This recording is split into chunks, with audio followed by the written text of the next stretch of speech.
Welcome to Hawgball Weekly. I'm Noah, he's Walt, and it's the first week of the new year. We're about to start talking some hog basketball. You excited? Woo Pig Suey. Woo pig. All right, we're going to go start off here by recapping the LSU game, which was quite a stinker. Arkansas lost its SEC opener and first true road game 60 to 57 to LSU. To put it simply, it was the team's worst performance of the season. Offensively, the Razorbacks looked disjointed for most of the game and seemed to miss the three-point shooting and scoring ability of Nick Smith Jr. They finished the night shooting 37% from the field, 50% from the line, and 4 of 25 from 3. After opening the second half strong, the Hogs were unable to capitalize on their many opportunities down the stretch and fell to an LSU squad that played with determination all night. Devo Davis led the line in scoring with 16 and seemed to be the only one playing with confidence and freedom on offense for the whole 40 minutes. The defensive performance was good for the most part, but LSU's six-man Trey Hannibal could not be stopped by whomever was guarding him on the ball. What are your thoughts, Walt? Good stuff there, Noah. The first thing comes to mind, and what you shared made me think of it, is that our strongest performance was from Devo. All these freshmen, it was their first SEC road game. Don't know what it's like. We knew it was going to be tough. It was a reality check. And, Devo's kind of struggled this year to get something going rhythm. It shows why Devo's clutch, why he's had big tournaments in March the last 2 years. Is that when there was nobody to step up, Devo was there. I think something that also is real blaring for me is something that you brought up, and I can't get it out of my mind, is how bad we missed Ricky Council last week against LSU. Absolutely. You mean Nick Smith? I mean Nick Smith too, but no, I mean Ricky Council. His game was just not there. From the free throws that he missed at the end of the game to the getting that shot and the play we wanted at the end, he just didn't seem to have the confidence, and we've had that all year. Yeah, absolutely. I think some people have been talking. Is this going to be a sign of things to come? He had that ineffectiveness consistently at Wichita State. He'd have good games and bad games, and this year he's really been consistent offensively. So is that a sign of things to come? He might have some more real not great shooting nights. I don't think so, because of how much consistency he's shown. I mean, he's been solid with those pull-up, turnaround, two-point jumpers, and he's been really our most effective scorer of the ball all year. A couple other notes I had. I think everybody's been talking about, obviously, the three-point shooting, especially without Nick Smith. And I think it was really, I'm fine with us taking some threes if our feet are set, like Coach Muss always says, But, and so those early shot clock threes where we haven't ran the offense, and those are the ones that really hurt us. And I saw Devo take some of those. I saw Ricky and I saw Anthony all taking shots like that. And it's the first SEC game, so I think those things are going to happen. It was like it was contagious on those three-point shots, and that it's the little things like that could be what got Ricky off of his game, was all those bricks that were being laid. Absolutely. Because that play that we got at the end of the game, I think we would want the ball in his hands every time this year, and that's with a healthy Nick Smith and Trevon Brazile. Absolutely. We wanted Ricky Council's hands, and it just it wasn't our night, that's for sure. Yeah, for sure. And I think going off of that last play with Ricky, I thought ball security kind of in the lane was kind of a problem for us all night. I think because LSU, they couldn't probably guard us man to man, so they hit us with a lot of zone, and we kept driving in there, and the ball would get swatted away more times than not. And then I mean, we'd all like to see Anthony try to have a little bit more of a scoring mentality, and I think I mean, he's a 19-year-old. He's gonna make mistakes, and he's a whole lot better at basketball than I ever was. But maybe he didn't have his best mental game that day. What do you think? I think that Anthony Black is a conversation in its own. You and I have loved talking about him all year, and Yep. there were times where you could see that guy being a top 3 NBA pick when we were out in Maui. He scored Absolutely. over 24 points 2 straight games, and Sports Illustrated and ESPN and all the talking heads on the YouTubes were talking about, is he the best guard in the country? And boy, I think he can be. I think he can. Yeah, absolutely. And I think it's just that mentality, because he's such a good passer, he's such a willing and natural passer. I think when he starts to develop a little bit more of a scoring mentality, I don't think that his passing ability is going to go down. I actually think it'll go up, because the other defenses, they're going to have to respect his drive, respect his jump shot, respect everything more, and then that'll leave more open guys. You know, So I don't keep a secret that I'm a big Anthony Black fan, but Mhm. I'll tell you what. He's had a swagger all year, and we all know he talks a little shit out on the court. He does He'll, like to talk a little smack. He'll pass the alley oop or dunk it himself or pull up on you and hit the three, and he'll tell them about He'll it. But tell you all about he it. looked like a deer in the headlights in Yeah. Baton Rouge. He really did. And Yeah. after I think somebody a lot of our scolded guys on him, did, you when know? he did, you couldn't. We lost confidence in him. Looking ahead, I look for him to have a big game. Absolutely, Against absolutely. Missouri. And yeah, I'll be in the gym that night. And I also want to just finish off our recap of LSU and say we played probably our worst game of the season Easily. and we still only lost. All those things went wrong. We shot 4 of 25 from three, and it was still only a 3-point loss that we had Amazing. multiple opportunities to win the game. So, and that's the SEC. That's your first road game, true road game of the entire year. So I don't think this is too much to worry about. But if the offensive ineffectiveness starts to continue, maybe then it becomes some cause for concern. I'll tell you what, I've seen it too many times with Coach Musselman Razorback teams that he tends to know how to fix these things, and it seems to have been fixed all year. Yep. And you and I talked about how we started SEC play the last 2 years, and somehow we were the last SEC team standing in the Elite Eight. Yep. I just think things will be fine.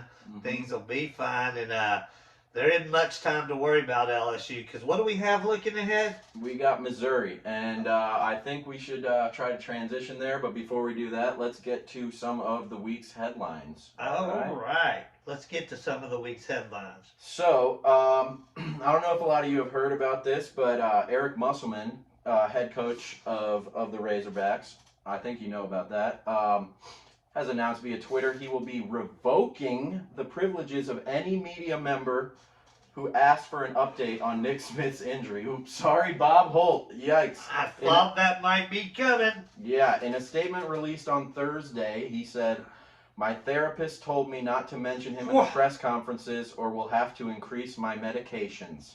Wow, that sounds like an exclusive you're only going to get here at Hawgball. Yeah, I think so. I'll tell you, maybe he was grumpy after the game. When was that? I don't know. I don't know.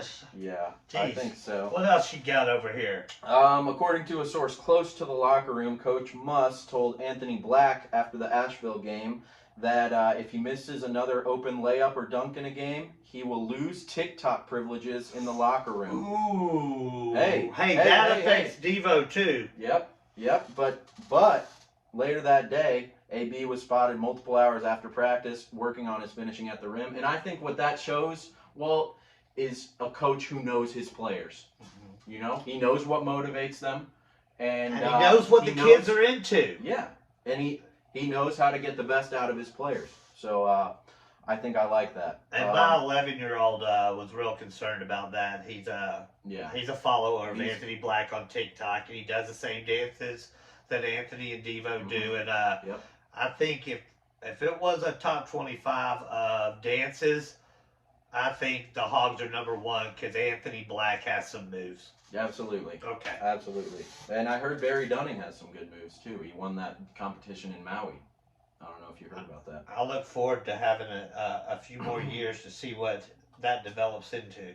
Oh, and then we got a little bit of a feel-good story here. The referees from that Arkansas LSU game, they decided to open up a travel agency. Whoa. You know, they said they decided they left too many miles out there on the floor, and it was finally time to make the call. Gosh, it reminded me of watching a junior high JV basketball game there. Really? Oh my gosh, it was tough. I mean, frequent flyer miles. They were traveling all over the place. I know. I wish the Hogs could have cashed in on some of those. Some miles. home cooking there. All right. Well, I think it's time to get to the Mizzou preview. What about you? I gotta tell you, I like those headlines.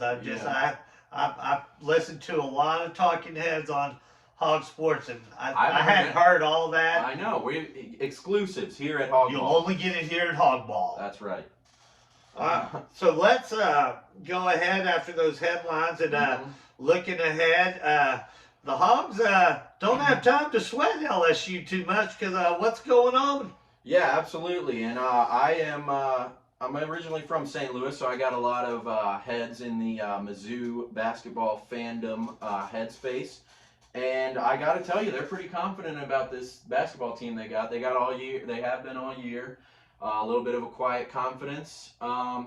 I actually got to see the Mizzou team in person the day after the Mizzou-Arkansas football game, and they put up over 100 points in that game. Now, they were playing Houston Christian, which is, not the stiffest competition. But here I got some notes on Mizzou here. 12-1. They've got the new coach, Dennis Gates, who came from Cleveland State, I believe. Yeah. And back-to-back double-digit wins over ranked opponents in their last two games, so they're playing their best basketball of the year right now. And their only loss this year was to Kansas in a well-anticipated game in the Mizzou fandom, but they...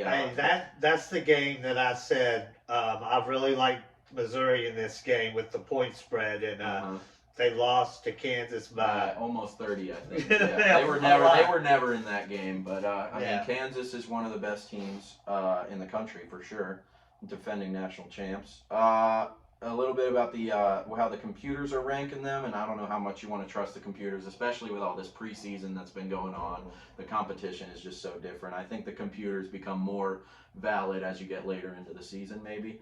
But their offense is ranked 4th in efficiency in the country in KenPom, and they are overall as a team 33rd in KenPom. They lead the SEC in points per game at 88.8. I mean, that's a lot of points. And field goal percentage, also they lead the SEC at 51. They're the only team that's above 50%. I think Arkansas is 2 in the field goal percentage. But let's see. Now, but also, if you go on the flip side, they're a team that's going to score a lot of points. They're going to shoot the ball a lot. They like to take their shots early in the shot. Like first good shot they get, they're putting it at the rim. But they also lead the SEC. A lot of possessions in their games because they shoot the ball so early. Sounds like it's going to be a fun game to watch. I think so. Absolutely. They lead the SEC in points allowed. So. High-scoring games, if you like, and I think the over/under will be close to 150 in this game. But they do lead the SEC in turnovers forced, so they're a gambling defense, forcing almost 20 turnovers per game, and they have 12.5 steals per game on average. Sounds like they look. They sound a lot like the Hogs, and it sounds like we're neck and neck with them on a lot of those stats. How do they look inside? I mean, I know what's Kobe Brown. Yeah, is that the senior that comes back? Is he like one of the top scorers in the SEC? I don't think he is right now because he did put up 30 points against Kentucky and Illinois, and both of those games were pretty much blowout wins for Mizzou against both ranked opponents at the time. They have 5 players averaging double-digit points, and they're probably gonna run 9 or 10 guys in the lineup this game. I mean, they got a lot of players that they like to play, and obviously the guy that the Hogs will have to focus on defensively is probably Kobe Brown, who is, I mean, we've seen him before. He's a veteran guy in the SEC. He knows what it takes to win in the SEC. He knows how to come to BWA. Absolutely, and he's a versatile guy. He can. I think they can probably play him at the 5. I don't know if they do that a lot, but he can play probably 3 through 5 in that lineup. I'll tell you what. Hearing you talk about him playing the 5, I wouldn't want to be a team preparing to play the Hogs with our defense. Absolutely. Because Anthony Black didn't have that defense he's had all year in Baton Rouge either, but he has shut some people down, and Jordan Walsh. Absolutely. We just got so much length. It's exciting to watch. I've never been so excited to see defense in my life. So yeah, I would expect Coach Muss to probably start out with Walsh on Kobe Brown, but I think Mizzou might like to counter by playing a smaller lineup and running Kobe Brown at the 5 to try to put him on one of our bigs, because he's got quickness that can beat the bigs, but he's a big physical player. So I mean Walsh with his length, Kobe Brown I believe is 6'9", so but Walsh has got the 6'9" wingspan. He's got long arms. I think that's going to be a key matchup, is how the Hogs defend Kobe Brown and how they defend the 3-point shooters like Hodge and like Nick Honor. Which we've done well with that all year, haven't we? We have. But I think everybody on Mizzou can pretty much shoot the 3, and they're not scared to put it up at the rim. So I've got some keys to winning for the Hogs, but you got any more you like to say about Mizzou? Well, I'm enjoying hearing what you have to say, and it's not just because Noah's from up there. He knows he's our senior Razorback analyst here at Hawgball, and he knows his SEC basketball. I'm just real curious. I gotta admit, it's hard to get that LSU taste out of your mouth, and hearing a team scoring in the 90s. It's kind of scary whenever LSU holds us to 57 points. Absolutely. I mean, that was a real hard game to watch, but gosh, you think about our team. I'll just tell you what, it's been a long wait after that LSU game, and I've been ready to play some basketball, and it was a long wait to the LSU game. I'm ready to get our Hogs back on the court and play some hog ball and play in front of the fans, and I'm just ready to go. I didn't hear you. You said that Kobe Brown was 6'8", 6'9". Is he their biggest guy? Is this the kind of team we might be able to do something inside with? Yeah, I think so. That was actually in one of my keys to the game. So okay. So I think in this game, I think our bigs are going to be the difference makers. I think this Jalen Graham is going to be able. I think he's going to play some minutes because he's going to be very effective offensively, and I think Kamani, Makai, and Jalen Graham will all be able to get buckets because Mizzou is not a big team. Kobe Brown is listed as a guard, but their most minute getting forward is only 6'6", and that's Noah Carter. Sounds like our backcourt. Yeah, exactly. So I think that's going to be the key to this game, both offensively and defensively. And if Kobe Brown ends up playing the 5, I think that is going to be our key defensive matchup. Either way. Other notes I had on keys to the game, I think beat the zone, because I think there's no way that they're going to try to play us man-to-man for 40 minutes because that'd be fun. I would love that. I would love that, but I don't think that they have the defensive capabilities to do that. So, and if they play the 1-3-1 that I think is the zone that they like to play, well, that is we've found a way to beat the 1-3-1 earlier this year. It was some other zones that were giving us trouble. And then I got a little no threes, make them play in the trees. With our size advantage and their 3-point shooting ability, I think we want them to be playing inside amongst all of our length, and we don't want them to be getting all these outside shots. All right. Like that? I like that. All right. One more key to the game is just, I think, something we struggled with against LSU, and that's shot selection, because they will give us open looks and easy baskets. I think we play almost the opposite of Mizzou style. We wait for a good shot because I think these good shots will come in this game with Mizzou's not great. Yeah, I saw some of their opponents were like the weak sisters of the South.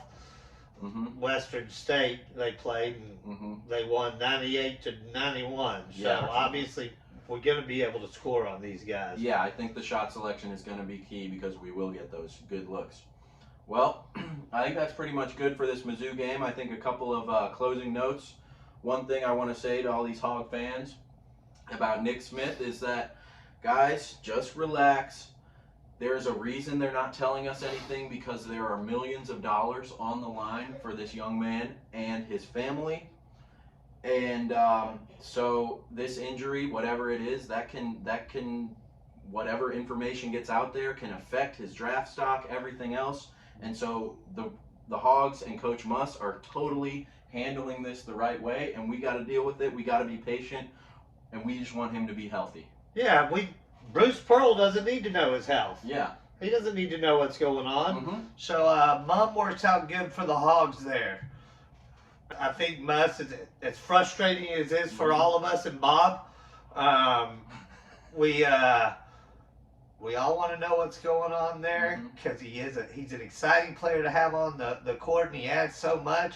But these Hogs have shown that they can win without him on the court, and he's a great cheerleader over there on the bench, and he'll be back out there sometime. You know, he wants to be back out there, so that's not a factor. It's just about him getting out there and reaching his full potential. Before we close out here, you mentioned the 3-point shoot and all that, and that's something that we've got to get enough team where we can get by without being a great 3-point shooting team. But boy, it is fun when we're making them. We got a mail bag question here. It is from Sue E. Pig. Oh. Good name. Wow. Parents for big Razorback fans, Must I have been. understand. She said, I just love Pinion. I'm from Searcy County, Arkansas, and we all love Pinion. Is he going to be involved in the Razorbacks game plan this year? I've seen him get in the game now and then. Hawgball, what do y'all think? Well, all right. I think that is a great question from Sue, and I love Joseph Pinion's game, and I think especially with Nick Smith's out, I think that gives him a lot more opportunity to be in the game. Like if we go down 10 points, it's hard to not put him in the game because of his 3-point shooting. The kid ability. can shoot. The kid can shoot. You know, I hear rumblings. Some are calling him the Skim Reaper.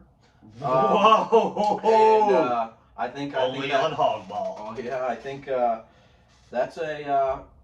I think he's a player that obviously next year he will be probably one of the stars. I think his defense has improved a lot from the beginning of the year, and I wouldn't be surprised if we see him get 10 minutes in this game and improve his role throughout the year. Great. Yeah. Well, this being our first Hawgball broadcast and everything, you know, we only have that one from Sue E. Pig, long-time listener, so first-time emailer. You know, tweet us, hit us on Facebook, hit us on Instagram. We'll have those links in the description. Last note is that we didn't do an Auburn preview, you know. I mean... Oh, that's who we play on this weekend. My gosh! I'm more worried about, even though we're going on the road to Auburn, I think we have a better chance of losing the Mizzou game than we do the Auburn game, just because of the way we match up. And yeah, Auburn can't be too happy with us. And you know, you say we got a lot of different guys out there on the court. Devo kind of left a little memory last year whenever our court was stormed. He kind of ignited that by dunking in their face to end that game. That was one of the best things I've seen in a long time. Made all right, me proud. Yep. Okay, I think we're gonna sign off from now. Go Hogs! I'm excited to be there in the gym for the first home SEC game. Should be electric. Go Hogs! Thanks for watching. We're gonna keep talking about the Razorbacks, and we'd love for you to join us. Go Hogs! Woo Pig Suey! Subscribe for more.